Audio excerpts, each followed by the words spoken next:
Hello, everybody. You have seen this screen before, and if you could name when, I will give you nothing. Probably absolutely nothing. Hello, everybody, and welcome. We're going to be playing Super Mario Bros. 3.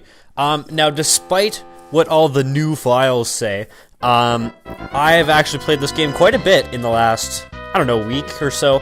I think I've played it 4 or 5 times in the last week.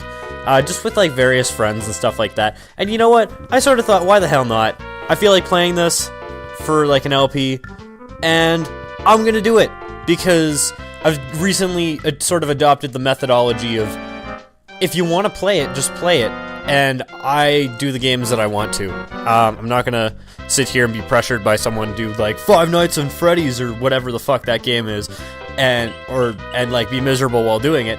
I want to do something that I have a lot of fun at. I don't know. Now, we're going to dive right in. It's probably going to be one world per video, and I know, like, the first couple videos are going to be really short because of that, because this game is, like, really short, in the first couple worlds, and then the worlds get a lot longer, and, yeah, I don't know. But yeah, this is actually the first game I ever remember playing. Doesn't mean it was the first game I ever played, but it was the first game I flat out remember. There's also Treasure Mountain. Whatever, I don't really need the one-up, probably. Probably, right? Right? Right? Actually, I'll probably need quite a bit later in the game. But this was one of the first games I ever played. I distinctly remember playing this and Treasure Mountain for the Windows 98 or 95 or whatever around the same time. But I don't remember playing the regular game for this first. I remember playing the battle mode, which may strike people as a little odd because most people actually didn't really delve too far into that. I screwed this up already, but I don't really care that much about the secrets and stuff like that because they're not really that important in all honesty. Okay, well, I forgot that, like, once you get hit in at least this version of this game, then it doesn't really matter as much as other versions, just because you don't lose your full power-up. I think in the original version of this game, you lose your full power-up. Like, basically, you go back to small if you get hit once. But as you could probably tell by this point, and if you can't, I don't really know what you've been doing for the last, like, couple minutes, but, like, I'm playing the Super Mario All-Stars version. This is not, like, the definitive version of this game. The definitive version is the NES version. But this is the version that I have, and this is the version that I grew up playing. And, first of all, it looks better. It's a better-looking game, because they enhanced the graphics and stuff like that. And, they did a really good job with this. I don't know, because a lot of remakes for games, they totally botch it, but this is like one of the few remakes that they did such a good job of, and it's just absolutely ridiculous, because this, you might as well just say that this is the definitive version of the game, even though it's not, because literally all they did was upgrade the graphics. Everything else is pretty much exactly the same. There might be a couple power-ups that are differently placed, or like stuff that's like maybe 1 or 2 blocks over, but at the same time, it's like, does that stuff really matter that much? Like, I'm not a purist for games by any sort, by any stretch of the imagination. Now, if you hold down here, you can actually get a warp whistle, which I'm not going to be using, but I'm definitely going to be getting the first 2 warp whistles. Probably not the third one, just because I've never gotten it before. But I find that if you were to speedrun this game, if you were to go and get the first 2 warp whistles, and instead of using one of the warp whistles to get to the third one, I would personally just beat World 1 and go to World 2 and then warp to World 7, because you can warp to World 7 from World 2, and then warp to World 8 from World 7, and then there you go. I think that's much faster, because you have to beat, like, I think it's like 4 levels in World 2 in order to actually be able to go to the place where the warp whistle is in World 2. But if you just beat this world regularly, you only have to beat like 3 levels, and I know one of them's an airship, so it takes longer, but like, in all honesty, it's not that big of a deal. And either way, I'm not the kind of person that would speedrun a game like this anyways, because I don't know it as well as a lot of other people. A lot of other people are like, this is the greatest game ever. I don't think, this isn't my favorite Mario game. My favorite Mario game is Mario World. This is still a ridiculously good game. I'm not saying that it's crappy by any stretch. I'm just saying that it's not my favorite. It's probably the best done one, though. Just because, like, in terms of level design purely, it's probably the best Mario game because it's short, it's simple, you can pick it up at any time and play it, whereas Mario World, it takes a little bit more of a commitment, plus there's a little bit more after each level, where you, like, that little cutscene that you have to watch, like the like that thing. That takes a little bit longer. It slows down the pace of the game a little bit. This is a better paced game, I think, personally. But Mario World, for me, will always be my favorite because of the branching paths and all the power-ups, like the cape and stuff like that. But, yeah, I don't know. This game is really, really well done as well.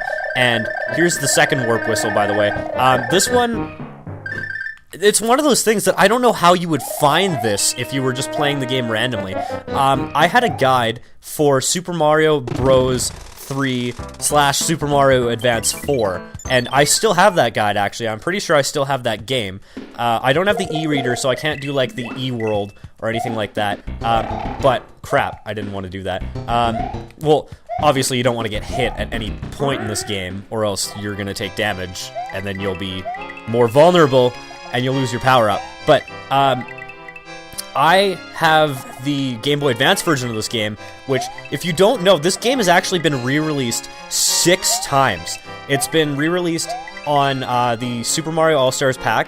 There was the re-release of the Super Mario All-Stars pack in the Mario Limited Edition 25th Anniversary pack. I don't remember if it was actually 25 or...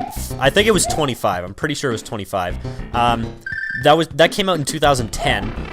There was the Wii Virtual Console, 3DS Virtual Console, and Wii U Virtual Console, in that order. And there's also Super Mario Advance 4, which they re-released the first 4 Mario games, not including the Lost Levels, onto the Game Boy Advance. They ported them all onto the Game Boy Advance, and they did a really good job with all of them. They added, like, e-reader special things and stuff like that, and it's so well done. It's fantastic. But, in all honesty, for me, this is the definitive version because it was the version I played the most as a kid. This was one of the few games that we were actually, like, really allowed to play all the time, because it's just a really good game. I swear there's something in here. Hit the thing, Mario. Goddamn. Well, whatever. I don't really care that much. Ooh, 1-up. I actually didn't know that was there. Like, I don't know where a lot of the 1-ups are in this game. I know that this game is, like, the first Mario game where it was actually really easy to get 1-ups. I was actually playing the original Mario Bros. Yesterday. I got to World 8-2 via, like, a bunch of warps, like everybody else plays it.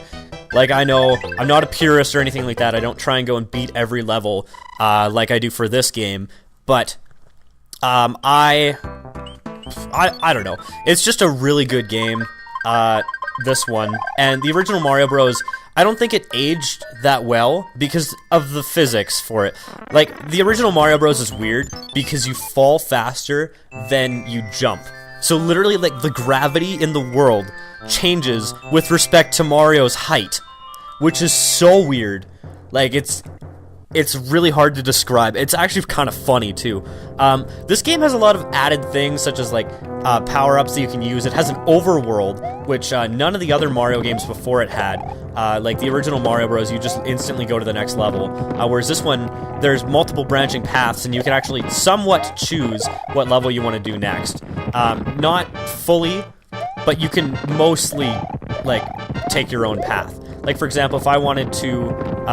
actually, I'm going to take that Fire Flower and almost get hit immediately. But if you want to, you could take pretty much whatever path you want in this game. You can beat this game in, like, 15 minutes if you really know what you're doing. I don't. I suck at World 8, I suck at World 7, and I suck at World 6.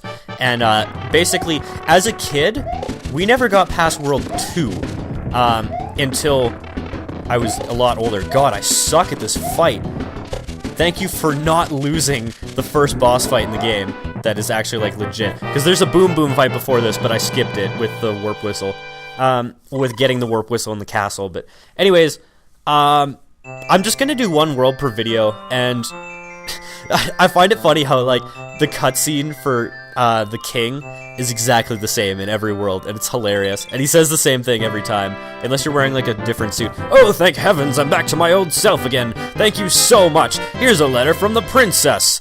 And at the end of every world, the princess will give you a special gift. Sometimes it's like a Hammer Brothers suit. It's usually a P-Wing, I think. Greetings. If you see any ghosts, be careful. They will give chase if you turn away. I have enclosed a jewel that helps protect you. Princess Toadstool.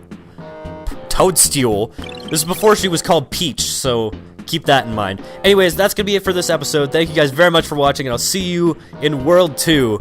Goodbye.